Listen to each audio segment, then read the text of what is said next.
기도하겠습니다. 하나님, 사랑합니다. 사랑하는데 하나님만 사랑합니다.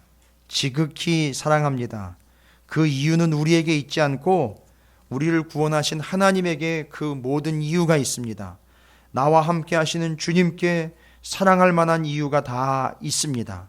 내게는 아무런 이유 없고 오직 하나님에게만 사랑할 수밖에 없는 이유가 있는 그 하나님을 사랑하여 하나님께로만 나아가며 하나님만을 바라고 소망하는 우리의 영혼이 되게 하여 주시옵소서. 이 세상에 다른 어떤 것을 사랑하는 것이 아니라 나를 구원하시고 나의 예배를 받으시고 내게 말씀하고 계시는 하나님만을 사랑하는 신랑과 신부, 교회와 주님과의 관계, 그 교회인 우리가 또한 찾으시는 교회가, 우리 감리교회가, 민족의 교회가 어떠해야 할 바와 어떠한 모양이 되어야 할지를 하나님 오늘도 말씀하여 주시옵시고, 얼마나 어떻게 사랑하는지에 대해서 하나님이 말씀해 주셨건만 뭘 얼마나 어떻게 사랑하느냐고 원망과 불평하는 것이 아니라 하나님의 말씀을 통하여 하나님이 우리를 얼마나 어떻게 사랑하시는지를 깨닫는 귀한 자리가 되게 해 주시옵소서. 하나님의 말씀으로 우리를 아버지 하나님의 나라와 뜻에 합당하게 그 은혜에 잠긴 동산이 되게 하여 주시옵시고, 하나님의 은혜 가운데 푹 잠겨버린 영혼이 되게 해 주시옵소서. 하나님을 사랑할 수밖에 없는 영혼으로 만들어주시고 창조해 주심을 감사드립니다. 그 은혜를 마음껏 찬양하며 하나님을 예배하오니 주여 말씀하여 주시옵시고, 듣고 풍성한 삶을 사는 우리 하나님의 신부인 교회와 성도들이 되게 해 주시옵소서. 아름다운 신부 삼아 주시옵시고, 아름답다 여겨 주시고 어여쁘다 여겨 주시옵소서. 감사드립니다. 우리 구주 예수 그리스도 이름으로 간절히 기도 올리옵나이다. 아멘. 할렐루야. 예, 옆에 있는 분 축복하도록 하겠습니다. 당신은 참으로 어여쁜 신부이십니다 라고 축복하시기 바라겠습니다.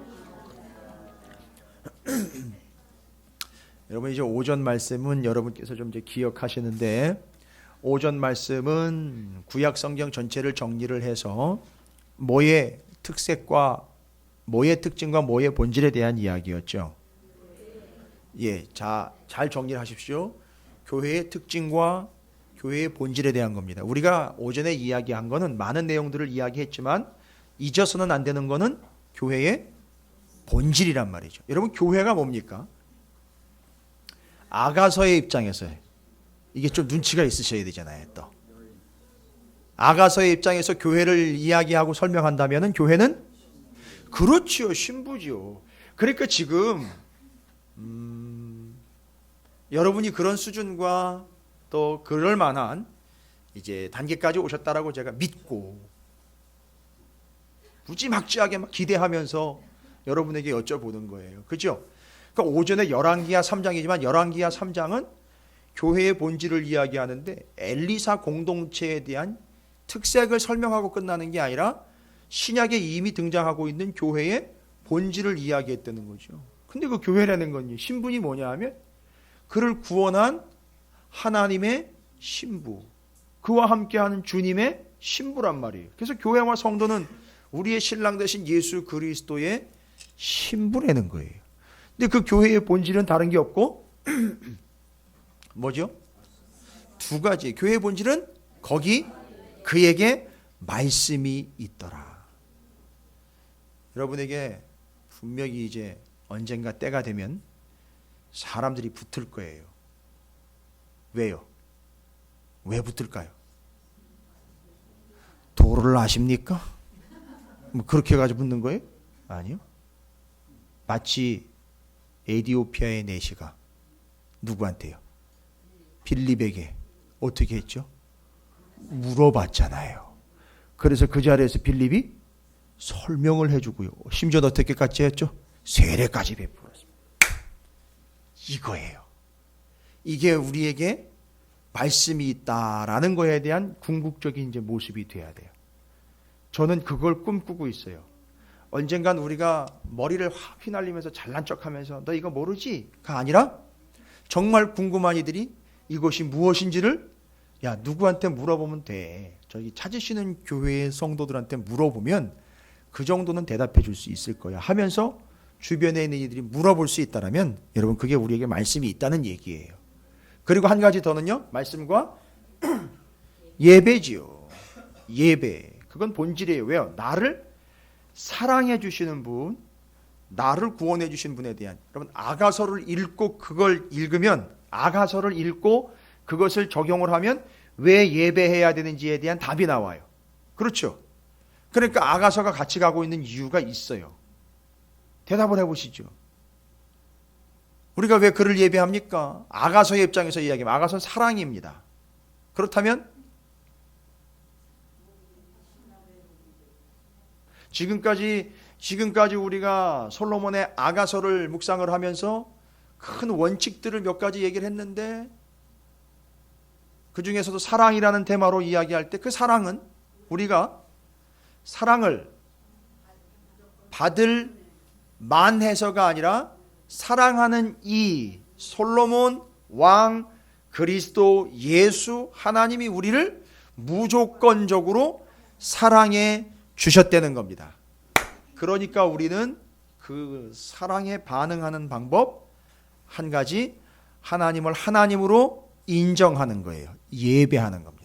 잘 보세요. 그러면 이 말씀과 예배에 대한 역설이 있습니다. 역설이라는 것은 반대이고 틀린 듯한데 사실인 거예요. 바꿔야 돼요. 뭐지요? 말씀에 대해서 이야기할 때 제가 늘 말씀드렸던 거죠. 우리가 말씀을 지키는 줄 알았는데 말씀이 우리를 지켜주더라는 거죠. 그리고 이건 정말 착각 중에 큰 착각 하나예요. 너무 심각한 착각이에요. 회복되면 예배에 나아간다 라고 이야기를 해요. 아니요. 회복되는 시점이 언제입니까? 예배가 회복되는 게 삶이 회복되는 거예요. 이거는 변함없는 사실입니다. 많은 그리스도인들이 착각을 하고 있어요. 하나님한테 말씀을 몇 번 지켜드리면 하나님이 거기에 감동해서 내게 뭔가를 채워주시고 반응해 주실 것처럼 그렇게 노림수와, 죄송합니다, 요즘에 유행하는 말이 꼼수로 말씀을 지키는 사람들이 있어요. 내가 이걸 이렇게 하면 하나님이 이렇게 해주시겠지. No, 아니요. 말씀은 말씀 그 자체로 우리를 지켜줍니다. 내가 지켜드리는 게 아니에요. 그리고 늘 우리는 그렇게 하나님 앞에 변명을 해요. 사람들한테 그렇게 변명 안 하겠죠. 하나님한테 변명을 합니다. 내 삶이 여건이 좀 나아지고 회복되면 그때 하나님을 예배하고 헌신하고 감당하겠습니다. 절대 회복 안 됩니다. 우리의 삶이 회복되는 때는 언제냐? 우리의 삶의 예배가 회복될 때예요. 우리 교회 인원들이 많은 건 아니지만, 그죠? 그렇게 수천 명이 모이는 교회는 아니지만 그 수천 명과도 바꿀 수 없는 한두 사람들이 속속 일어나고 있는 모습을 제가 볼 때마다 이게 교회다라고 생각을 해요. 여러분 생각해 보세요. 주일날 오셔서 헌신하고 예배합니다. 근데 이 주일날 예배할 때요, 교사들은 먼저 와가지고 기도해야 돼요. 말씀도 또 공부를 해야 돼요. 거기서 그거 가지고 기도 제목 가지고 해요. 제가 여러분한테 알아달라고 얘기하는 건 아닌데 좀 알아주세요. 교사 기도회 자료까지 따로 만들어 가지고 교사들이 오전에 시작하기 전에 저 뒤에서 모여요. 모이면 말씀을 나눠요. 그게 일부 예배 말씀을요 요약 정리한 거예요. 감사하게도 이번 주에는 어제 교사 기도회와 함께 회의가 있어가지고 어제 모이셨어요, 교사들이. 그래가지고 때는 이때다. 교사들이 그랬을 거예요. 우리 목사님 놓치지 않는구나. 기회만 있으면 하여튼 치고 들어오시는구나 해서 어제도 회의 때 제가 잠깐 기도회를 해드려야 되는데 기도해드리러 갔다가 자료를 아예 미리 뒤밀었어요.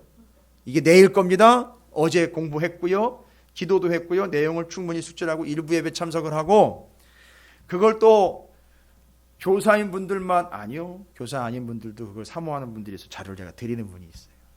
그러면 그걸 가지고 교사들과 함께 그런 분들이 있더라고요. 그걸 또 가정 예배를 드려요. 또 주중에 그걸 가지고 아이들과 함께. 이야,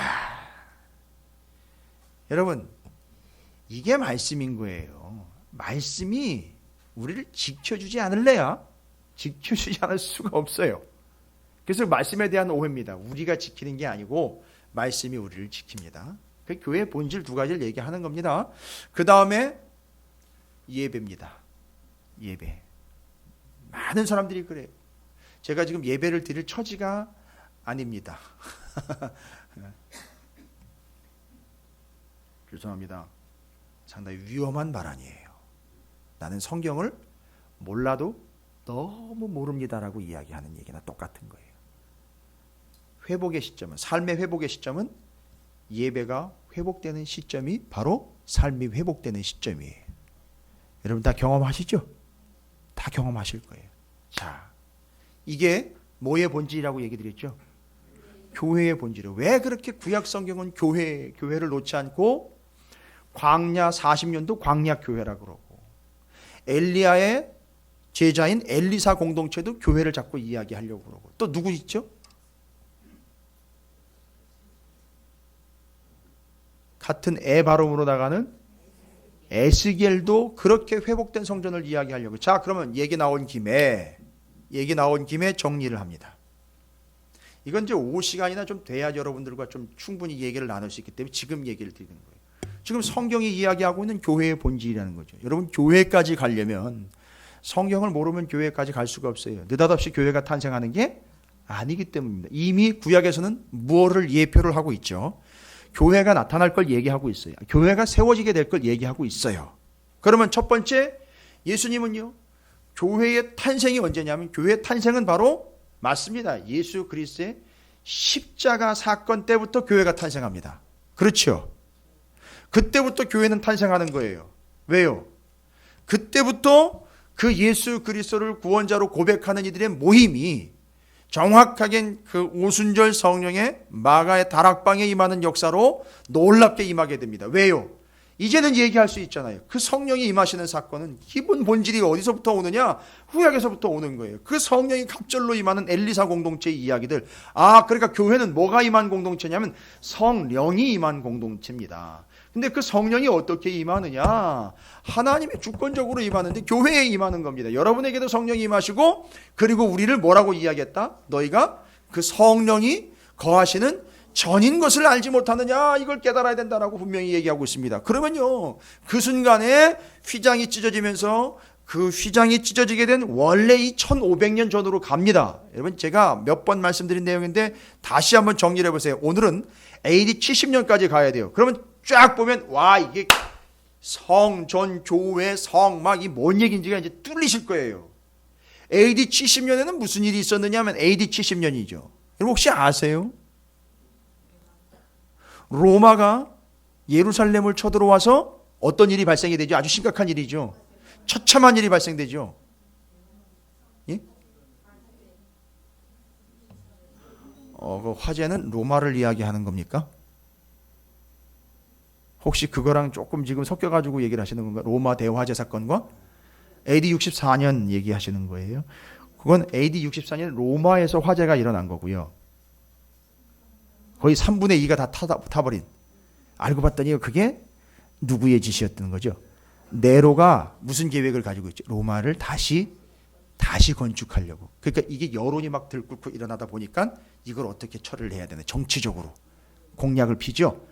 바로 교회에다가 뒤집어 씌우는. 그래서 그때부터 AD 64년 이후로부터 로마 대화제 사건 이후로 교회를 공격하는 사람들이 유대인들에서 로마로 바뀌어갑니다. 로마로. 그래서 로마로 313년에 콘스탄티누 대제가, 그의 어머니가 또 유명하지요. 그의 어머니가 엄청난 인물이었습니다. 그래 이 콘스탄티누 대제가 그때 기독교를 인정을 해줘요. 원래 로마라는 나라 안에는요 수만의 종교가 있었어요. 다 인정을 했는데 유독 누구만큼은 핍박을 받은 겁니까? 기독교만큼은 엄청난 핍박을 받았어요. 그리고 이제 그 이후로 로마의 정식 국교로 책정이 됩니다. 자, 이래까지 한 250년의 기간을 핍박을 받게 되는데, 그건 나중 얘기니까 그렇고, 로마 얘기니까 그렇고, 로마가 AD 70년에 어디로 쳐들어오느냐면 이미 그 전에 로마는 세력을 펼쳤어요. 그 전에요. BC 기원전 63년경에 이미 이미 로마는 예루살렘으로 들어와 영향력을 행사했고요. 그러다가 AD 70년에는 로마에 티투스 장군이 들어옵니다. 그래가지고 어떻게 하죠? 예루살렘에 있는 무엇을요? 성전을 박살을 내버립니다. 돌 위에 돌 하나도 남지 않도록. 여러분 이게 무슨 얘기인 줄 알았어요? 돌 위에 돌 하나도 남지 않도록 했다라는 게. 우리는 쉽게 말하면 완전히 무너졌다라는데 여러분 성전의 특징이 뭐냐 하면 성전은요. 특징이 뭘까요? 여러분 벽돌 쌓는 거 해보셨습니까? 아니면 보셨습니까? 벽돌 쌓고 난 다음에 제가 죄송합니다. 이게 본의 아니게 또 군대 얘기를 해야 돼요. 공병 출신이라 이걸 많이 쌌어요. 빈병 가지고 노는 게 아니라 벽돌을 많이 쌌어요. 벽돌을 쌓고 난 다음엔 이게 전문 용어인데 매지 작업을 합니다. 매지라 그래서 그 벽돌 틈새를 그걸 시멘트로 이렇게 싹 메꿉니다. 어떤 거는 하얀색도 있고 검정색도 있어요. 그거는 이제 인테리어에 따라 다른데 그 틈을 싹 메꿉니다. 여러분 성전은 뭘로 그 틈을 메꾸느냐 하면 뭘로 메꿀까요? 예? 쌓고 그 틈을요. 뭘로 바르잖아요, 다. 뭘로 다 발라요? 성전이요. 성전. 기둥에도 그렇고 금이요. 이게 처음 들으시는 얘기는 모양이네요. 잘하셨어요. 오늘 안 가시고 있기를 잘했네.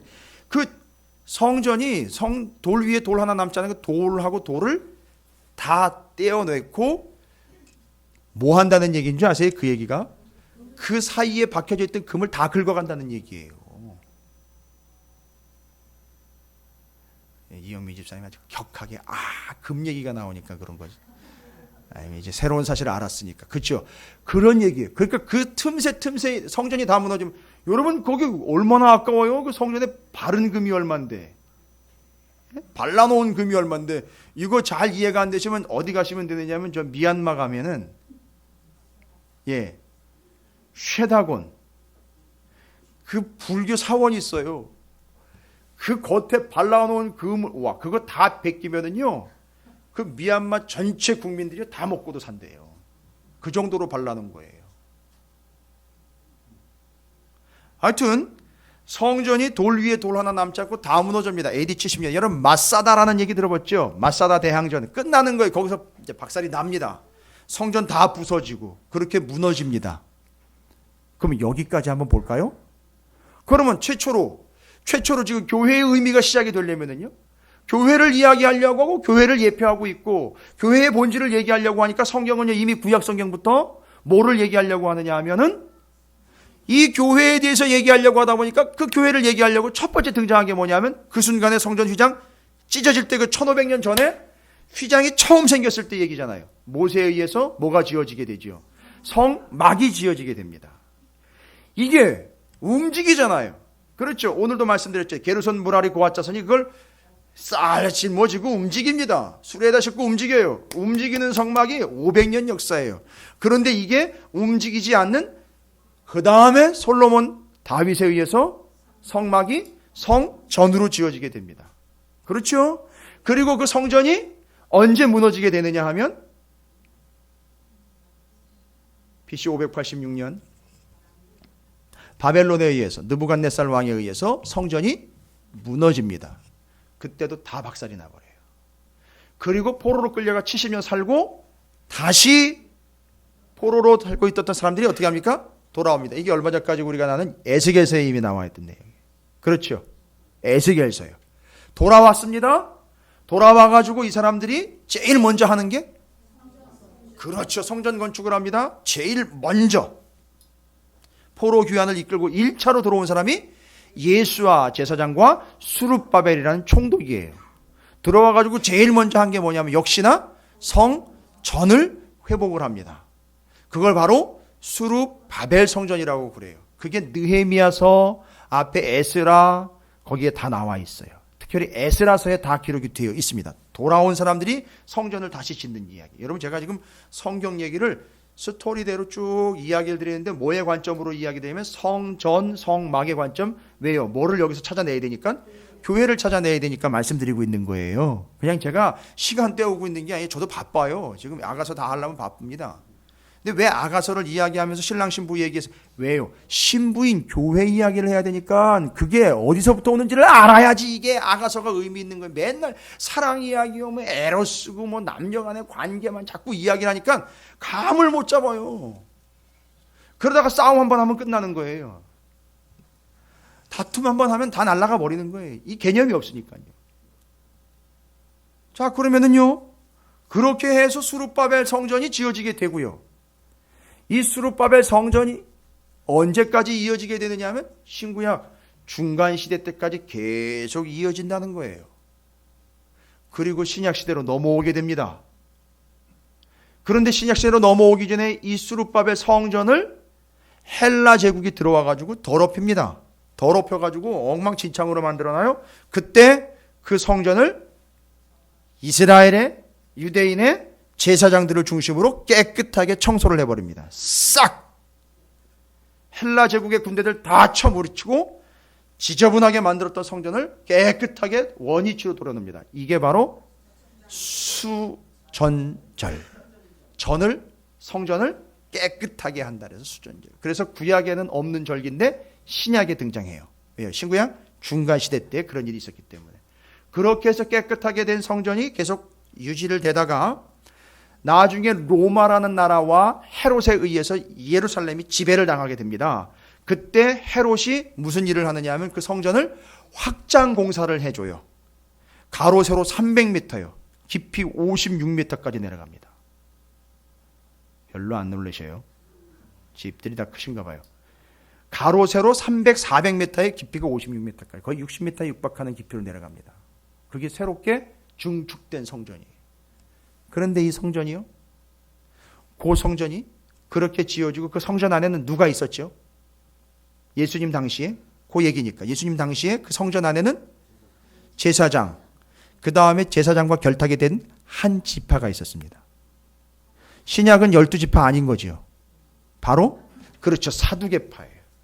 사두개파가 거기서 제사장 세력과 권력과 결탁이 되어서 성전 중심으로 기득권을 챙기고 있을 때 예수님이 오셔가지고 AD 33년에 어떻게 됩니까? 십자가에서 돌아가시고 다 이루었다. 성전 휘장 쫙 찢어지고 이제 더 이상 누구는요? 제사장은 1년에 한 번씩 사면을 얻으러 하나님께로 들어갈 필요가 없게 된 거예요. 그거를 제자들과 예수님이 정확하게 선포했어요. 당신들 이제 직무 끝났다. 그리고 다른 사람들한테는요, 더 이상 누구에게 나갈 필요 없다. 대제사장과 제사장에게 나갈 필요 없다. 그리고 너희 몸이 성전이다. 그러니까 이제 너희가 누구를 모셔야 되는 거죠? 하나님, 예수 그리스도 성령을 모시는 전이 되어야 되는 거예요. 그러니까 뭔 얘기예요? 스스로 예배해야 되는 거예요. 이걸 위해서 예배하는 모임인 뭐가 생기는 거죠? 교회가 생기는 거예요. 이제 교회가 생기는 겁니다. 근데 아까 제가 얘기를 안 드렸네요. 이스라엘 백성들이 바벨론의 포로로 끌려갔을 때 세워지지는 않았지만 에스겔서가 계속 얘기했던 게 앞으로 새로운 성전이 회복된 성전이 세워질 거다. 근데 역사에는 세워진 적이 없어요. 그런데 알고 봤더니 역사를 뒤집어 다시 보니까 그 에스겔이 이야기했던 회복된 성전은 누가 봐도 누구의 모습이더라? 교회의 모습이 되어야 되는 거야. 그래서 에스겔서에 나와 있는 성전 얘기는 성전 자체가 아닌 앞으로 회복될 교회에 대한 이야기였다. 이러면 이것까지 다 가야 돼요. 자, 그럼 다시 한번 정리할게요. 휘장 찢어지는 얘기니까 모세, 성막, 성전, 그 다음에는요? 아니, 순서대로 가야죠. 너무 훌쩍 뛰어넘으시면 안 돼요. 솔로몬 성전이 언제 무너지죠?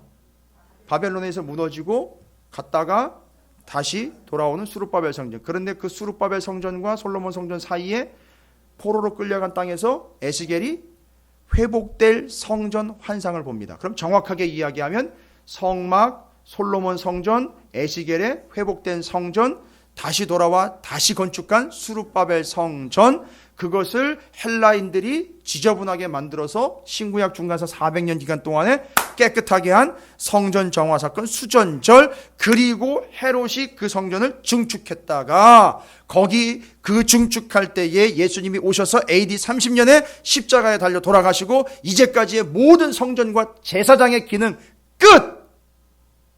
그리고 이제 그 역할을 누가 다 완성을 해냈죠?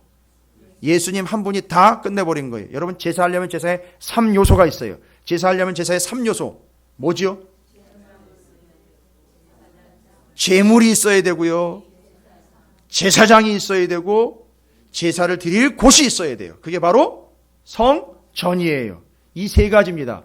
이걸 누가 다 하나로 묶어버렸죠? 예수. 그러니까 지금 우리한테 필요한 건 성전이 아니고 오직 예수예요. 교회는 바로 이 예수 그리스도를 믿는 자들이 불러냄을 받은 모임의 공동체가 교회인 거예요. 그래서 그 스룹바벨 성전 이후로 헤롯이 증축한 성전, 그리고 그 이후로 세워진 교회. 그런데 잘 보세요. AD 30년부터는 그러면 어떻게 되느냐? 너희들 직무가 끝났다라고 이야기했는데도 불구하고 너희들 직무 이제 끝났다, 더 이상 들어갈 필요가 없다라고 분명히 얘기했고, 이제는 예수를 믿어서 구원을 얻어야 되는 교회다라는 걸로 가야 되는데, 여전히 누구는요? 대제사장은 어떻게 하죠? 휘장을 다시 꼬매고 거기를 계속 들락날락거린 거 아니에요? 몇 년 동안요? 몇 년 동안이요? 제가 이미 앞서서 역사를 얘기해 드렸어요. 계산 딱 나오죠. AD 70년에 로마가 들어와서 성전을 박살을 냅니다. 40년 동안이요. 그리고 그 40년 동안 한쪽에서는 계속 고집스럽게 그 제사를 드리며 자신들의 기득권을 놓지 않으려고 했던 제사장과 결탁됐던 누구죠? 사두개파가 계속 그 성전의 주인 노릇을 하고 있었어요. 바리새파들은요, 밀려나가지고 지방에 회당에서 말씀을 가르치면서 그렇게 살고 있었어요. 그리고 하나가 제대로 된 의미로 생겨났습니다. 십자가 사건 이후로 뭐가 생긴 거지 이제? 성령이 임하고 예수 그리스도를 따르는 자들의 무리, 바로 제자와 함께 세워진 교회예요. 그러니까 지금 AD 70년까지 뭐와 뭐가 지금 같이 가고 있죠? 여전히? 예, 맞습니다. 그 기득권 세력인 사두개파와 제사장들이 여전히 놓지 않고 있는 그 성전과 교회가 계속 가고 있었어요. 그런데 계속 가고 있었는데 AD 70년에 이 성전은 어떻게 되죠? 무너져서, 잘 보십시오. 무너지면서 대제사장, 제사장들, 사두개인들은 흔적도 없이 사라집니다. 예수님이 오셔가지고 사두개인들한테 하신 얘기가 있어요. 사두개인들이 예수님을 시험에 퍼뜨려가지고 넘어뜨리려고 가진 술수를 놨을 때 예수님이 사두개인들한테 뭐라고 얘기한 줄 아세요? 예, 그런 개념들도 있지만 감정적인 거 말고 정확하게 찔러댄 것이죠. 아주 날카롭게. 너희가 뭘 모른다? 너희가 뭘 잘 모르는구나. 마지막 때 누구의 부인이, 여러 형제들 중에 맏형이 죽었어요. 그래가지고 그 동생들이 계속해서 그 형수를 아내로 맞아가지고 뭘 이어가야 되죠? 여러분 이제 기억하시잖아요. 기업 물을 짜, 기업을 이어가야 되잖아요. 그래서 그걸 동생들이 형의 자식을 낳아줘야 돼. 이게 계대결혼법인데 이유는 그걸 이어가야 되니까 동생들이 필요한 거예요. 그런데 마지막 때에 그러면 이게 시험에 들게 하려고, 이걸 시험에 빠뜨리려고 예수님한테 질문한 거예요. 누구의 부인이 됩니까? 라고 물어본 거예요. 그러니까 예수님이 거기다 대고 얘기한 게, 너희가 마음에도 없을 뿐만 아니라 모두 모르면서, 성경도 모르면서 괜히 나를 시험에 들게 하려고 하는구나. 이 성경도 쥐뿔도 모르는 놈들, 이놈들, 이렇게 얘기한 거예요. 여러분 누구한테요? 사두개인들이. 사두개인들은 어떤 사람들입니까? 뭘 안 믿죠? 부활을 안 믿습니다. 뭐만 믿고 있습니까? 모세 오경만 믿어요. 여러분 이거 잘 정리하세요. 모세 오경만 따르고 모세 오경만 성경으로 받고 있고 모세 오경만 믿어요. 부활도 안 믿어요. 그게 사두개인들이라고요. 그러니까 성경 모른다는 거예요. 이게 사두개인들은 그렇게 잘난 척하면서 권력을 가지고 있고 힘을 가지고 있는 거지만 뭐가 없는 거죠? 성경이 없는 거예요. 모세 오경만 가지고 있습니다. 그런데 반대로 예수님은 누구에 대해서는요? 어린애라고 이야기하지만 디모데에 대해서 네가 어려서부터 성경을 알았나니 예수가 누구인지를 알고 내가 믿은 예수가 누구인지를 알고 너도 나처럼 예수님을 만나자마자 그분이 누구인지를 성경을 통해서 바로 고백을 하고 너는 더군다나 어려서부터 그렇게 알았으니까 내가 전하는 예수가 누구인지를 너는 잘 알지 않느냐? 너무너무 잘 안다는 거예요. 그 사람은요. 구약 39권을 다 알고 믿는 거예요. 그래서 예수가 누구인지를 알게 된 겁니다. 반대로 사두개인들은요. 전혀 성경에 근거가 없는 겁니다. 성경을 모르는 거예요. 아는 척하면서 권력을 가지고 제사장과 함께 결탁이 돼가지고 성전 안에서는 계속 밥을 먹으면서 그들과 교제를 나누고 있지만 전혀 성경을 모르는 겁니다. 그건 교회가 아니에요. 그 결국 어떻게 됐어요? AD 70년에 그냥 싹 무너져 버리는 거예요. 본질이 없으니까 사라지는 겁니다. 여러분 제가 이거 얘기 하나 드리려고 이 역사를 길게 얘기 드린 거예요. 복잡합니까? 짜증나세요? 이런 얘기들이. 아니 이게 성경에 나와 있는 얘기들인데요. 이걸 이해를 해야 되는데 그러니까 교회의 본질은 말씀인 거예요. 사두개인들은 말씀도 모르고 말씀도 기초도 없고 인정을 안 하니까 제사장과 함께 그 사두개인들이요. AD 70년에 흔적도 없이 다 사라져 버렸어요. 그리고 뭐만 남습니까? 그때 이후로 교회만 남아가지고 지금까지 온 거예요. 여러분 제가 지금 뭐 꿰맞추게 했어요? 억지 주장하고 있는 겁니까? 아니요. 어려서부터 성경을 알았던 디모데나 바울과 같은 사람들 때문에 교회가 여기까지 오고 있는 거예요. 그게 본질인 겁니다. 말씀이요. 이 교회가 바로 누구의 신부라는 얘기죠? 예수 그리스도의 신부라는 거예요. 자, 그러면 이런 것들이 좀 정리가 되시면 여러분 사랑에 대해서 이야기할 때 분명히 구약 성경에서는요. 그 신부가 된 교회와 성도들이 그 신랑이고 그 남편 되는 하나님과 우리 구주 예수 그리스도에 대해서 어떤 명령이 내려졌느냐 하면 신명기 6장 5절입니다.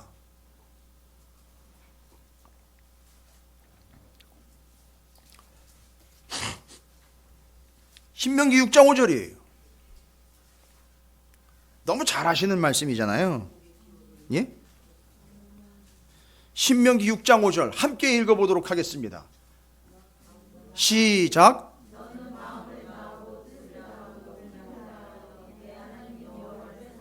예, 뭐라고 명령이 떨어졌습니까? 마음을 다하고 뜻을 다하고 힘을 다하여 누구를요? 내 하나님 여호와를 사랑하라. 이 사랑하라라고 할 때 여러분 왜 하나님을 우리가 사랑해야 하며 우리와 하나님과의 관계는 어떤 관계입니까?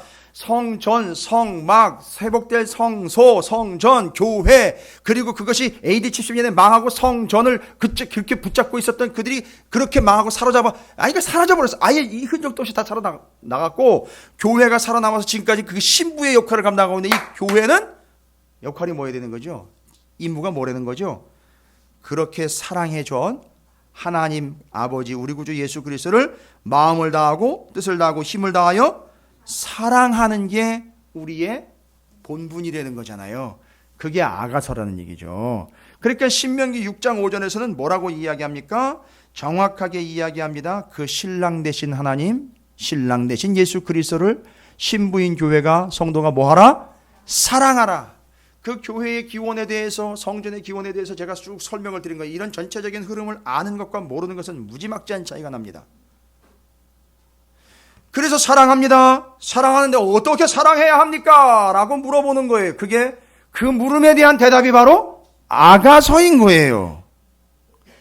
그러니까 그렇게 사랑을 하라고 명령은 떨어졌는데 도대체 어떻게 구체적으로 사랑해야 합니까? 라고 사랑의 지침에 대한 내용이 아가서인 거예요. 신명기 6장 5절 아가서 1장 앞부분에다가 그렇게 적어 놓으세요. 신명기 6장 5절에 대한 답, 지침 제가 오늘 한 가지 더 말씀드릴게요. 잊지 않으시도록 사랑의 레시피입니다. 아가서는 사랑의 레시피예요. 어떻게 사랑해야 하는지를 정확하게 알려주신 레시피입니다. 여러분만의 레시피가 있죠? 아니 안 해오라 그래요. 걱정하지 마세요. 나름대로의 레시피가 있죠. 라면을 끓일 때도 나름대로의 레시피가 있습니다. 그죠? 반찬 하실 때 음식 하실 때 레시피가 있어요. 그렇죠? 오늘 짜장밥이 맛있었다면 레시피를 반드시 받아가시기 바랍니다. 그러니까 이렇게 사랑을 하라고 하는데 어떻게 사랑해야 합니까? 라는 지침으로 주신 게 바로 뭐다? 아가서예요. 이제 조금 조금 이제 정리가 좀 되십니까? 아가서는 그냥 사랑 이야기가 아니고 사랑 지침서예요. 사랑에 대한 레시피입니다. 그러니까 바로 이 아가서 전체적으로는요, 이제 거의 다 끝나가요. 또 8장이면 끝납니다. 이거 전체는 뭐에 대한 대답이다? 신명기 6장 5절에 대한 대답이다. 어떻게 사랑해야 되는지에 대한 지침을 보여주고 계시는 게 아가서다. 아가서는요, 그러면요, 전체적인 걸 여러분이 배경적인 것도 다 말씀을 들어서 좀 이제는 잘 알고 계실 텐데 충분히 이제 아시는 바 전제를 하고 말씀드립니다. 이전에 시작할 때 제가 말씀드렸어요. 히브리어 제목이 있습니다. 아가서. 히브리어 제목 혹시 적어 놓으신 분들 계신가요? 없을 줄로 믿고 알려드립니다. 쉴 하슈림이라는 단어예요. 쉴 하슈림. 히브리어로 쉴 하슈림인데 뜻이 뭔지 아세요? 노래 중에 노래라는 뜻이에요. 쉴 하슈림. 노래 중에 노래예요. 여러분, 사랑의 노래를 부른다면요, 사랑의 노래를 부른다. 지금 노래를 부르는 사람이 누군지를 아세요? 아가서라는 성경을 통해 노래를 부르고 있는 사람이 누군지 아십니까? 이 노래를 누가 지었죠? 솔로몬이에요. 입장 차이로 이야기한다면 원래는 누가 노래를 불러야 되는 거죠? 술람미 여인이 불러야. 왜요? 이유는요, 받은 사랑으로 치면은요, 받은 사랑으로 치면은요, 누가 제일 크죠? 술람미 여인이 크죠. 그런데 노래는 어디서 나오는지 아세요? 노래는 그건 어떻게 설명을 하실까요? 받은 사랑이 크면 노래가 나올 것 같죠? No. 그렇죠. 주는 사랑이 커야 거기서 노래가 나오는 거예요. 그 사람이 진짜 사랑하는 사람이에요. 여러분, 사랑을 받으면 예뻐지고 흥얼거릴 것 같죠? 진짜 흥얼거리는 사람은 진짜 사랑하고 있는 사람이에요. 그래서 기독교는 사랑을 받는 것만 집중하면 안 돼요. 우리는 사랑을 하는 자가 돼야지. 할렐루야. 그래서 우리 애들 불쌍하다고 그렇게 생각하지 마세요. 애가 사랑받기 위해 태어났는데 많은 걸 못 해주고 큰일 납니다. 얘 나중에 자라면 사랑받으려고 별짓을 다 합니다. 이상한 짓까지 다 해요. 예. 그리고 막 이상한 증상에 휩싸이게 돼요. 왜요? 사랑을 못 받으면. 그러나 어떤 사람으로 키우면요, 답은 다 해결돼요. 사랑을 하는 사람으로 키워내면 문제는 다 해결돼요. 이게 교회예요. 이게 기독교라고요. 그런데 제가 왜 이 이야기를 드리느냐 하면, 들어보세요. 노래는 어느 쪽에서 나온다? 사랑하는 것이 더 큰 쪽에서 나와요. 그러니까 솔로몬 노래인 거예요. 무슨 얘기입니까? 누가 더 기뻐하는 거예요? 솔로몬이요. 그러니까 우리 입장에서 보면 누가 더 기뻐하시는 거예요? 누가 더 사랑하시는 거예요? 예, 착각하시면 안 돼요. 우리가 하나님을 더 사랑하거나 기뻐하는 게 아니라 하나님이 이런 우리를 더 사랑하시고 더 기뻐하시는 거예요. 이럴 때에는 이제 스바냐 1장 17절, 예, 스바냐. 이제 박윤기 권사님이 이제 찬양하실 거예요, 나중에. 아시죠? 너의 하나님 여호와가 너희 가운데 계시니 그는 구원을 베푸실 전능자시라. 그가 너로 인하여 기쁨을 이기지 못하시며, 이렇게 나가는 찬양이 언젠가 하실 거예요. 그게 바로 너의 하나님 여호와가 너희 가운데 계시니 그는 구원을 베푸실 전능자시라. 그가 너로 말미암아 기쁨을 이기지 못하시며 너를 잠잠히 사랑하시며 너로 말미암아 즐거이 부르며 기뻐하시리라 하리라. 그러니까 기쁨과 즐거움이 온통 다 누구한테 있느냐 하면 더 많이 사랑하시는 하나님이 더 기뻐하신다는 거예요. 여러분, 이게 우리에게 더 큰 은혜가 되는 거예요. 그게 솔로몬의 아가서가 이야기하는 거예요. 원칙이죠. 누가 더 사랑하신다? 하나님이 우리를 더 사랑하십니다. 그 하나님 우리에게 뭐라고 얘기를 하셨습니까? 마음을 다하고 뜻을 다하고 힘을 다하여 너 하나님 여호와를 사랑하라. 어떻게 사랑하라는 거예요? 지침을 주신 게 아가서인 거예요. 그럼 오늘 5장에서는 어떤 지침을 주실까요? 결혼식을 한 것 같아요. 끝냈는데 신랑이 잠깐, 이거는 우리나라 결혼식하고는 다른 시스템이에요. 신부의 집과 신랑의 집을 오고 가면서 아직 정혼한 상태도 결혼한 상태이긴 하지만 무언가 아직 절차가 끝나지 않은 상황인데 신부가 자고 있는 집 방문을 두들렸는데 열어주지를 못했어요. 바로 열어주지를 못했습니다. 핑계와 이유는 있지만 바로 열어주지를 못했어요. 신랑이 와가지고 막 두들렸는데 5장 2절부터 얘기해요. 막 두들렸는데 잠깐 뭔가 놓쳐버렸어요. 그렇다고 혹시 그 사이에 부부싸움을 했는가? 뭐 그런 개념이 모르겠어요. 어떻게 된 건지. 하여튼 바로 문을 못 열어줬어요. 어떻게 됐는지. 그러다가 신랑이 문 앞에 있다가 어떻게 되죠? 가버렸어요. 어디로 갔는지 모르는데 가버렸습니다. 이에 이 신부가 벗은 발로 나와가지고선 신랑을 찾는데 찾아도 못 찾는 거예요. 그래가지고 어떻게 되죠?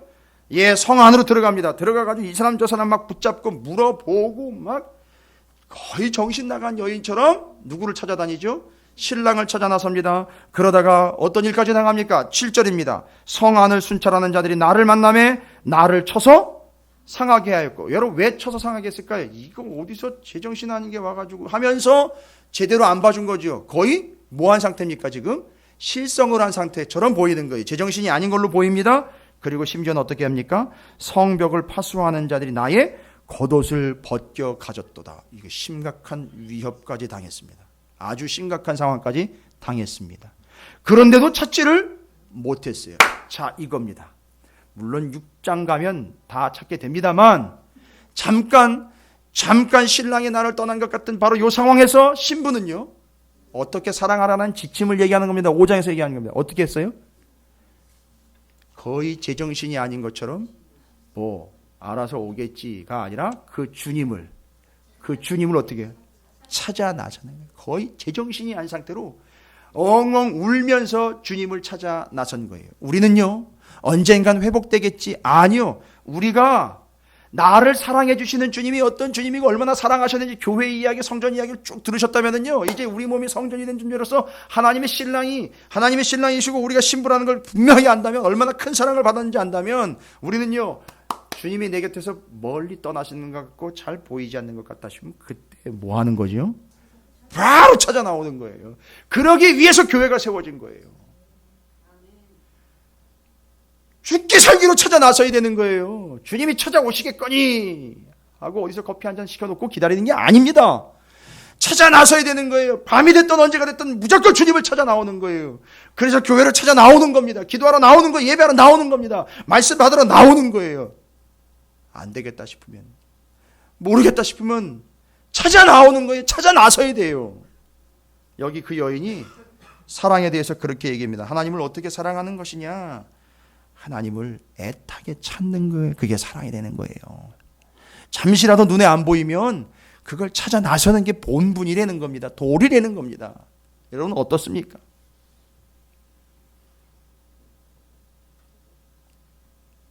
상황이 되면 좀 찾아뵙기도 하고, 아니면 조금 좀 기다리시라고. 조금 더 어려우면 어떻게 해요? 조금 어려우면 내가 좀 찾아뵙기가 좀 어려운 상황이, 오주여 이번 주는 해변으로 임하소서. 이렇게 그 노래에 있어요. 오주여 이번 주는 해변으로 임하소서. 좀 알아서 와달라는 거예요. 내가 찾아 나서는 게 아닌, 알아서 와달라는. 그게 사랑이냐라고 묻는다면 글쎄오시다가 되는 거죠. 그래서 우리는 하나님을 사랑하며 어떻게 사랑하느냐? 하나님이 조금이라도 잠시라도 안 보이는 것 같다 하면 무조건 찾아 나서는. 그래서 우리 교회가 찾으시는 교회예요. 찾아 나서는 거예요. 찾아야 돼요. 그 다음으로 두 번째입니다. 이제 정리 끝낼 거예요. 다른 거 없어요. 사랑에 대해서 지금 레시피 지침을 그냥 정확하고 명료하게 탁탁탁탁 집어주고 있는 거예요. 오늘 아가서 5장에서는 안 보이면 무조건 찾아 나서라는 거예요. 보일 때까지 기다리는 게 아니라 하나님에 대한 우리의 자세를 이야기하는 거예요. 찾아 나서야 돼요. 찾아오셔야 돼요. 예배의 자리, 말씀의 자리, 기도의 자리 찾아 나서야 되는 겁니다. 다른 거 없어요. 헌신의 자리를 찾아와야 돼요. 아무도 아멘을 안 하시지만 그래서 하나님이 그렇게 기다리고 목이 빠져라 기다리시는 거예요. 하나님의 특징이 그래서 목이 길어요. 하도 기다리시다가 5장 9절에 보시면 못 찾았어요. 못 찾으니까 뭐라고 얘기를 하면 5장 9절에 그 성 가운데 돌아다니는 누구를 붙잡습니까? 여자들을 붙잡습니다. 여자들 가운데 어여쁜 자야 너의 사랑하는 자가 남의 사랑하는 죄송합니다. 8절에 보면 예루살렘 딸들아 너희에게 내가 부탁한다. 그 성 안에서 만난 예루살렘 여자들을 얘기하는 거죠. 남자들한테 부탁하기가 좀 어려우니까 또 여자들은 또 눈썰미가 있고 잘 보거든요. 또 이게 또 조금 말이 좀 빠르고 말 전달 속도가 좀 빠르죠. 그리고 여인들을 통해서 말이 쭉 퍼져나가니까 그러니까 이제 금방 소식이 들어올 거라는 예상하에 그 여인들에게 부탁을 합니다. 예루살렘 딸들아 너희에게 내가 부탁한다. 너희가 내 사랑하는 자를 만나거든 내가 사랑함으로 뭐가 났다? 병이 났다고 하려무나. 여러분 예수님 때문에 병난 적 있으세요? 보고 싶어서 예수님이 보고 싶어서 병이 나신 적이 있습니까? 죄송합니다. 그냥 넘어갈게요. 9절 봅시다. 9절 여자들 가운데 어여쁜 자야 너의 사랑하는 자가 남의 사랑하는 자보다 나은 게 뭐냐. 그러니까 뭐예요? 내 신랑 좀 찾아달라는 거 아니에요? 그렇죠? 얘기를 하니까. 그러니까 그 여인들이 그 얘기를 듣고 뭐라고 질문을 해요? 그 네가 지금 찾고 있는 신랑의 인상착의를 좀 얘기해달라는 거죠? 특징이 뭐냐를 얘기하려는 거죠? 그죠? 예전에 제가 제 딸 한 번 잃어버렸다는 얘기 드렸죠. 그래가지고 막 울고 불면서 막 할 때 누가 물어봐요. 그 딸이 어떻게 생겼어요? 제 딸은요 아주 예쁘게 생겼고요, 아주 곱게 생겼고요, 아우 너무 귀엽고요, 깨물어주고 싶고요. 막 그럼 뭐라 그래요? 이게 지금 딸을 찾겠다는 거야, 말겠다는 거야, 그죠? 근데 여러분 그 마음이 이해가 되세요? 그게 정신없는 게 아니라 그 사람한테는요. 저한테 제 딸이 그래요. 그렇죠? 근데 잘 보세요. 여자들이 물어봤는데 이 여자가요. 거의 실성 수준에 있는 이 여자가 대답하는 걸 들어보세요. 뭐라고 대답합니까? 내 사랑하는 자는 희고도 불고 많은 사람 가운데 뛰어나구나. 이게 어떤 거지? 그 다음에는요. 머리는 순금 같고 머리털은 꼬불꼬불. 곱슬머리가 한둘도 아닐 텐데. 까마귀같이 검은 머리에 곱슬머리. 이게 네 집도 검은 머리에 곱슬머리고 제 집도 검은 머리에 곱슬. 또 이것도 감이 안 잡혀. 눈은 시냇가의 비둘기 같은데 우유로 씻은 듯하고 아름답게도 박혔구나. 정말 어렵구나.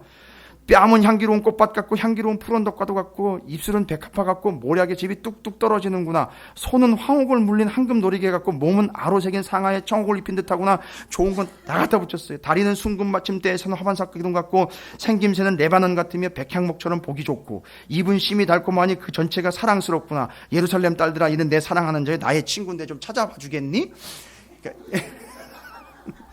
들어보셨어요? 네, 감사합니다. 잠이 확 달아나죠? 그러니까 이 얘기를 듣고 난 다음에 사람들은, 이 여자들은요, 대답이 없어요. 여자들이 그 이야기를 듣고 구체적으로 뭐 반응이 없어요. 그러니까 거기다 대고 뭐라고 얘기를 하는 거죠? 이 속으로 그랬겠죠. 너는 아마 신랑 찾기는 그런 것 같다. 그죠? 근데 여러분 이게 사랑이라는 거예요. 뭔 얘기예요? 이 여자는 그 남편에게 아예 눈이 멀어버린 거예요. 눈이 멀어버린 거예요. 누가 뭐라 그래도 내 남편은 최고인 거예요. 제일 잘생긴 거죠? 제일 멋있는 거죠? 옆에 있는 분한테 이렇게 해주세요. 해주세요. 엄지척 해주세요.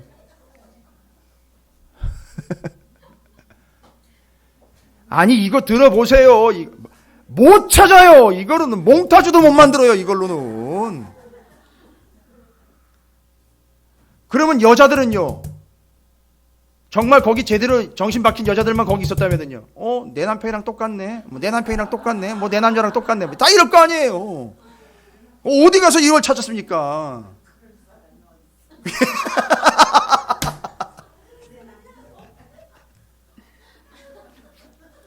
참 심히 심각한 상태입니다.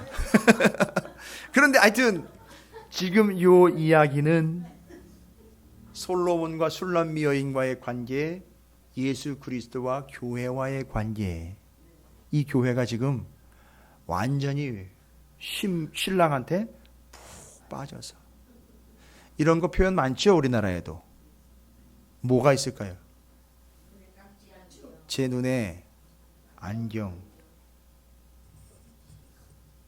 그렇죠, 콩깍지가 씌운 거. 여러분, 이게 이해가 돼야 이게 이해가, 이제 주님 한 분이면 충분합니다. 내게 주님은 최고입니다. 이게 사랑의 두 가지 레시피가 5장에 기록되어 있는 거예요. 여러분, 눈에 안 보인다 싶으면 어떻게 하셔야 돼요? 주님이 내 곁에서 좀 멀어지는 것 같다 싶으면 오실 때까지 기다리시면 안 돼요. 찾아 나서야 돼요. 어디로요? 빨리 교회로 뛰어오세요. 기도의 자리, 예배의 자리 빨리 쫓아오세요. 그게 사랑이에요. 그 다음에는요, 사랑은요, 다른 거 볼 필요 없어요. 다른 남자, 다른 여자 볼 필요 없이 그냥 그 여자, 그 남자에게만 쫓기고 그냥 꼽히는 것처럼 주님에 대해서 그냥 나한테는 최고인 거예요. 이해가 되십니까? 그냥 주님이 최고인 거예요. 그 모습이 그냥 나한테는 최고 으뜸인 거예요.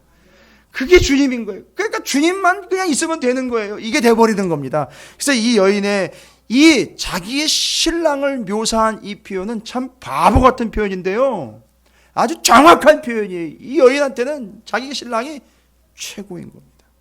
아예 푹 빠졌어요, 사랑에. 그렇죠? 여러분, 여러분에게 주님이 최고가 되시기를 주님의 이름으로 축복합니다. 그렇기 위해서는요, 뭐가 되어야 되는 줄 아세요?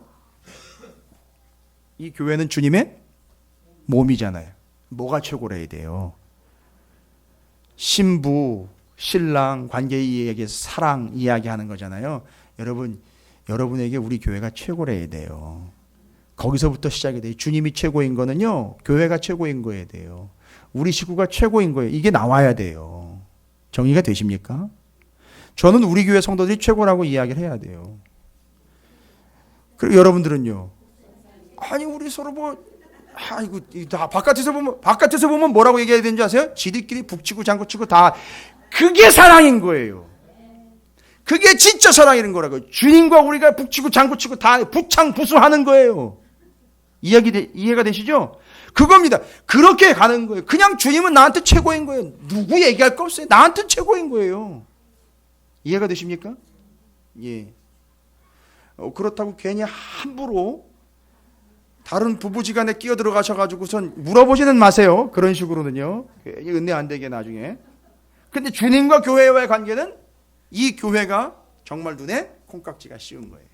그래서 주님만 최고로 지금 믿고 있는 겁니다. 그게 두 가지 사랑의 레시피, 아가서 5장을 통해서 지침으로 제시한 내용입니다. 하나님 사랑, 어떻게 사랑이라고요?